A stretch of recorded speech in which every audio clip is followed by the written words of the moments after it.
What is up, NASCAR racing fans? This is the HSL Diecast NASCAR Nitro Racing Series. And today we're racing at the Tricky Triangle, our very own home track, Pocono Raceway, for the OwlMan 400, named after the legendary slate belt OwlMan, who was sighted not too far from here in the nearby town of Bangor. And he's 100% real, trust me. So in the spirit of things, we're going to make it our very first night race. See how you guys like it? Jeremy Mayfield is our pole sitter, and we're going to kick it off with segment 1. And the gates are down. Jeremy Mayfield and Ricky Rudd on the front row. Two teammates sharing identical Ford Tauruses. Ricky Rudd gets spun by Johnson Jr. and drives off the track. Somersaults and he recovers. Jeremy Mayfield has a huge lead over their other teammate Bill Elliott, who switched from racing champions to the faster but more volatile Hot Wheels after a long DNF streak. But it's not him, it's Ricky Rudd that the camera crew's got to check in on, and it looks like he is on his wheels. He's going to continue to race here, but he'll be starting lap 2, and there's only 4 laps in the segment this week. In last place, so he's got a lot of work to do to try and get into the main event. Now it's time for lap 2. Jeremy Mayfield looked really good on the first lap. It is going to be really tough to pass him. Bill Elliott gets spun by Johnson Jr. there, and it looks like he flips up on his roof. Jeff Fuller takes advantage of this, moves up to second, Ricky Rudd to third. But Jeremy Mayfield, another 2+ car length lead. Half the segment down. We've seen the other 2 Tauruses go flying so far. If he can hold on to this, he will be going to the main event. And Bill Elliott's day is done. Another DNF in the disappointing season. Changing cars didn't fix anything, it seems. And as of right now, he is hanging on to the top 12 for dear life. And it is time now for lap 3. Ricky Rudd drafting behind his teammate. They're looking to break away from the other 2 cars, and the inside lane's definitely been quite the advantage today. As predicted, Ricky Rudd moves his way all the way back up to second place. But Mayfield has looked so dominant in this segment, it'll be really tough for any of these guys to get by him. And the gate is down for the final lap of segment 1. Jeremy Mayfield and Ricky Rudd side by side. And it's an El Reco for Ricky Rudd. And here he is saving things for his teammate, side drafting Jeff Fuller on his lid. Jeremy Mayfield will be going to the main event, Fuller to the seconds race, and Ricky Rudd will be credited with a finish towards the back. All right, and now it is time for segment 2. This is a huge star-studded segment, and this is the reason people watch this. Ross Chastain and Sterling Marlin are in the same segment. This will have huge championship implications. They got 2 other race winners to contend with here. Sterling Marlin gets the first lap with Ross Chastain right on his tail. The other 3 drivers just staying in their lane, letting them battle it out. Should I say sandbagging even? And now we'll have them lined up side by side for the second lap. Richard Petty gets underneath Chastain, and Chastain rides his roof all the way down the split track. He loses a ton of momentum. Kulwicki and Bodine surge past him. Bodine's another member of that Hot Wheels Pro Racer super team. And he executes his role perfectly, pushing the pack past Ross Chastain in that segment and relegating him to 4th with 2 laps to go. Now the gates are down for lap 3, and Sterling Marlin is looking really smooth, and Ross Chastain's bad luck in this segment continues. Looks like one of Alan Kulwicki's tires explodes right in front of him, and he gets stuck back in 4th place, can't make a move on the slower car, Richard Petty, at all, to try and get behind the leader for the final lap and at least steal a spot in the seconds race. Meanwhile, we got to go check and see where Alan Kulwicki flew off to after that crash. Looks like he lands on his wheels. He'll be starting in 5th place for the final lap. Certainly not the result he wanted after starting that lap in 2nd place, but at least it's not a DNF. Now with the field set, let's get ready for the final lap of this segment. We have the 90s Hot Wheels Pro Racers of Marlin and Bodine lining up side by side for the final lap, much like their teammate Jeremy Mayfield in the first segment. These castings have been dominant at Pocono all night, but it looks like the bad luck continues for Todd Bodine. That is another final lap El Reco for him. This season of bad luck is just continuing to pile on race after race. If you read that caption, don't ask me how I know it, but it might have something to do with starting Tua over Jared Goff to clinch last place in fantasy football. But I have some good news for Todd Bodine. Him and his brothers will all have fully modified cars on Lord Shank's channel next year. Well, now we get to see an interesting battle of a Hot Wheels Pro Racer versus a different car in the pole position, Matt Kenseth. starting in front of Kaz Grala, see if the pole sitters got the stronger position or if it's the Hot Wheels castings that are just so strong at this track. Matt Kenseth, of course, driving a Matchbox, and the two of them fly away from third place Vinny Nightlife. And nobody else on the track even finishes the segment. Johnny Benson stalls in the corner, and it looks like somebody might be upside down behind the rest of the track, and that looks like Jimmy. Back-to-back DNFs for him after such a promising start to the season. And both of his teammates that weren't locked in on points did not qualify for this race. I believe those castings are just too worn out and cooked. The axles and chassis are really not made from the strongest material. But Matt Kenseth pulls away with this one by like a car length and a half. Vinny Nightlife puts up more of a fight. Kaz Grala in the outside of the front row for the second lap in a row.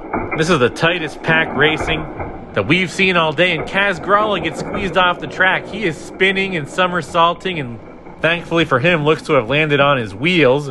But with one lap to go, you cannot make those kind of mistakes. He's going to need some kind of disaster to even think about getting into the seconds race at this rate.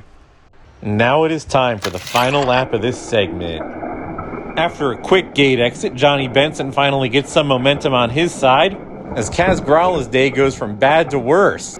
He winds up on his lid before he even leaves the drag track, and Johnny Benson flips in the corner, but look at Vinny Nightlife. He's got an easy path to the main event, starting on the front row of the seconds race, but he pushes Johnny Benson's car up back onto its wheels. That has got to be the good sportsmanship move of the year. I don't think anything else even comes close. Matt Kenseth extends the pole sitter streak, and it looks as if Martin Truex Jr. is going to do it here too. He's got a pretty decent lead over David Green after the first lap, and it is getting darker and darker out here. The sun is almost all the way down, and we might have to get out the retractable dome for this track. We've used it twice this year, but never in the middle of a race before. And the gates are down. It looks like Swervin' Irvin gets underneath David Green. While they're playing bumper cars, it allows Ricky Craven to get into second place of all people. And Morgan Shepherd, in his first race back in his new car, his first race since week 3 at Le Mans, he moves up to third. But it is going to be really hard for anybody to catch Martin Truex Jr. He was picked by Mark D of Cut Rock Creek Racing to win this race. That is the second time Martin Truex was picked to win. And last time it ended in an early DNF, but this race is looking a lot better. He has a 7 or 8 car length lead after the last lap, and it looks like this is going to be a repeat of the same thing. Morgan Shepherd in second place holding off Swervin' Irvin, but it is no contest heading into the final lap with Martin Truex Jr. being as dominant as Jeremy Mayfield and Sterling Marlin in the earlier segments. And we've had no El Recos yet in this segment. Hopefully I don't jinx it here, but the gates are down. It's pretty tightly packed racing. Swervin' Irvin and Morgan Shepherd tightly battling for second place there. And it looks like David Green's trying to take over for third. And despite that 3-car dogfight behind him, that's the smallest margin of victory that Martin Truex Jr. had all race long. And would you look at that? Clean, fair racing. No El Recos for 4 laps. A 5-car segment. No crashes. Ricky Craven doesn't finish the lap, but he is on his wheels. He'll move on to the 4th and 5th race. That's right, I said 4th and 5th race. So few crashes in the segment racing that half the segments had a 4th place finisher, and we even have a 5th place finisher. And that is a big El Reco for David Green. One of his tires goes kaboom right where the drag track meets the split turn. That's another bad points day for him despite not wrecking in the segment races. Now we're just going to have our camera pan over to his spot on the track and make sure and verify that he is indeed out of the race. Yep, it's going to be a 2-car drag race to get into the 3rd race between Alan Kulwicki and Ricky Craven. Kulwicki definitely has the faster car here and the inside lane advantage. Ricky Craven's got to be praying for a mistake on Kulwicki's part. Doesn't look like it's going to happen, though, because Alan Kulwicki is pulling away 5 or 6 car lengths, while Ricky Craven is struggling to finish. And I could barely see the cars after that, so we're going to move the 3rd race, the 2nd race, and the main event to inside the retractable dome. Don't worry, we're always prepared. Pocono's got a retractable dome for this situation because there always seems to be bad weather there. Today's not an exception. Vinny Nightlife hasn't missed a beat. He takes lap 1 of the 3rd race by 3 car lengths over Johnson Jr., There you can see Ross Chastain trying to claw his way up, but most of that ground he gained was after the finish line. He's going to start the second lap of this race in fourth. Now it is time for the second and final lap of this thirds race. The winner, of course, moves on to the seconds race. The 11 car at Johnson Jr. got by Morgan Shepherd for second place. Now the two of them are side by side heading into the fat track. One of them had better make a pass if Ross Chastain wants any chance of this. Vinny Nightlife is just watching this in his rearview mirror, turns back to see what's going on behind him. It doesn't matter that it cost him a little bit of speed either. He is going on to the seconds race. There was nobody that was going to catch him. And now it is time for the seconds race. Vinny Nightlife could have easily gotten into this, gotten onto the pole for this race, but decided to save Johnny Benson from an El Reco by flipping his car over at the last second. Vinny Nightlife passes Johnny Benson, and he tries to get by Jeff Fuller, but Fuller throws a block and holds on to third. The pole sitters have been very hard to catch all race long. And 9 times out of 10, Richard Petty's car would beat Swervin' Irvin's in a drag race, but it was just way too easy for Swervin' Irvin to throw that block on him when he tried to pass coming out of the split turn. And it looks like it'll be the same old story for this lap. The pack is still really tight heading into the split turns. Richard Petty and Jeff Fuller are grinding it out for second place, and it looks like Richard Petty's going to get the advantage. Swervin' Irvin wins it with a 3-car length lead, and that'll get him into the main event. On the front row is our pole sitter Jeremy Mayfield, a full 3/10 faster than our next fastest driver, Sterling Marlin, starting next to him. And look at Sterling Marlin wreck. He chokes on the very first lap. He has got to be disappointed with that. What could be possibly the most poorly timed El Reco in the series history there. He could have taken the points lead in this race. Now he's going to have to settle for 5th, settle for 30 points, only gaining 18 more on Chastain heading into the finale. And now it's Matt Kenseth taking a tumble. He's sliding on his roof across the outfield. He'll be out of the race. Not exactly surprising for this car, but at least he got it into the main event. And that's back-to-back main event appearances for him. And that means our podium is set. These 3 drivers are going to be your podium. None of these drivers have ever gotten a podium in their careers before. In fact, this is Swervin' Irvin's very first main event appearance. And Jeremy Mayfield leads him down with 2 laps to go. He carves his way through the split turn and turns 2 and 3 like a hot knife through butter. Martin Truex Jr. has nothing for him. Swervin' Irvin's just happy to be here. Now it is time for the final lap. We will see a first-time winner here. Jeremy Mayfield has been unstoppable all day. He has not had a lap that he didn't lead so far. Swervin' Irvin gets underneath him, tries to knock him loose. His last-ditch attempt to get Mayfield to make a mistake has failed. Martin Truex Jr. gets on his side for his last-ditch Hail Mary attempt. He tries to ride the catch fence like it's Herbie Fully Loaded. It might have worked for Lindsey Lohan, but it's not going to work for him. He's going to have to settle for 3rd anyway.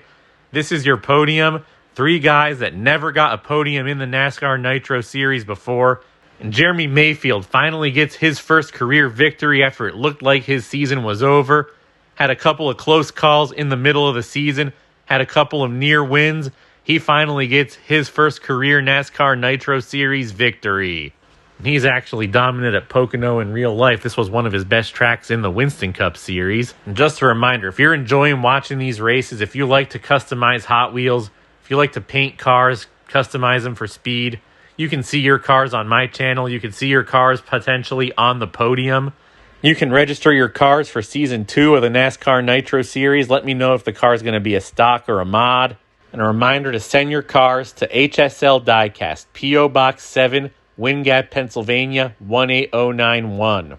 You can sign up on the RedlineDerby.com link in the description by leaving a comment on this video or sending me a message on Instagram. All those links are going to be in the description. Also in the description, check out the Lordshankracing series. His channel link is on there too. He'll be doing races in Australia. That's where I'll be sending Todd Bodine's car. Well, actually a gold leaf version of it. That's going to look really cool. So be sure to check his racing series out. There's only 1 race left of his season 2. And now let's take a look at the official race results. Of course, you have our podium, Jeremy Mayfield, Swervin' Irvin, and Martin Truex Jr. Sterling Marlin could have gotten himself a lot more points, but as it stands, he's only going to gain 20 on Ross Chastain. He could have taken the lead, actually. I might have said he only gained 16 points or so in the race. Now, here are your standings going into the season finale. Johnny Benson and Alan Kulwicki going into the seconds race, thirds race, whatever. Not going to cut it. They are eliminated from championship contention. That W finally boots Pete Hamilton out of the top 12 in points. You may have seen the last of him. You may not have. The beneficiary, of course, is Jeremy Mayfield, your race winner. He'll be locked into the finale. Then the top 12 in points won't count anymore. So here's a look at the back markers. Swerve Irvin moved himself off of the second page with his second place finish. Not much else going on here. Rusty Wallace moves on to the second place by DNQing repeatedly. But he'll have a brand new car next season. He'll be one of my official stocks, one of my entries into the series, not a field filler. Gonna sand down the wheels, polish the wheels, graphite the wheels. Just can't open the car. The thing rips right out of the package, so I have some pretty high hopes for this Rusty Wallace car. You see there, Morgan Shepherd moves out of last place in points. We're going to give that opportunity to Stacy Compton next week at the season finale in Las Vegas. If the points race is tight as it's ever been, you know it's going to be intense. Can't wait to see you guys out there on the track.